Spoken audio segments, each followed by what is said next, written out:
Maariyaam kanaaf si faarfadha nyaata jireenya dhugaatii jireenya waan nuuf deesse baadha keenya.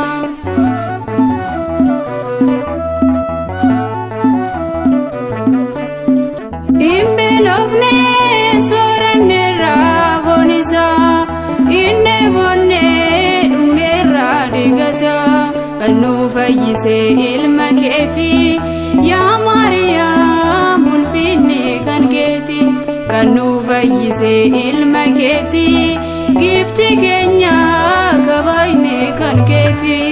Yaa Maariyaam kanaaf si jaalladha yaa Maariyaam kanaaf si faarfadha nyaata jireenya dhugaatii jireenya waan nuuf deesse baadha keenya.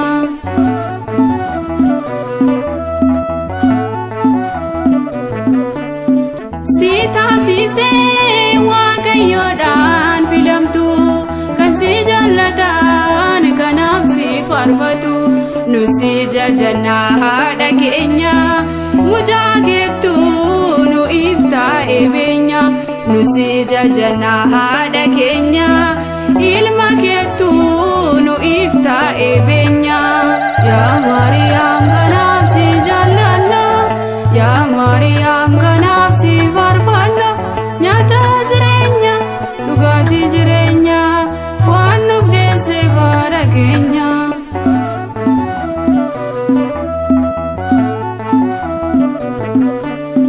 Hunda beekaa taateetta haadha ifaa kan siin qabu dhibee saarra hafaa siin qabannee ni gammanna karaa keetiin bakka yaadne keenya siin qabannee ni gammanna karaa keetiin bakka yaadne keenya. Yaa Maariyaam kanaaf si jaalladha yaa Maariyaam kanaaf si faarfadha nyaata jireenya dhugaatii jireenya waan nuuf deesse baadha keenya.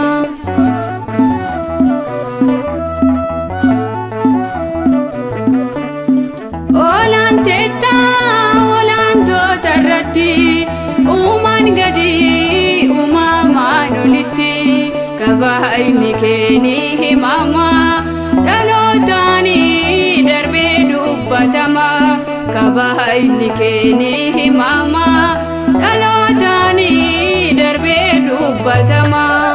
Yaa Maariyaam kanaaf si jaalladha yaa Maariyaam kanaaf si faarfadha nyaata jireenya dhugaatii jireenya waan nuuf deesse baadha keenya. Yaa Maariyaam kanaaf si jaalladha yaa Maariyaam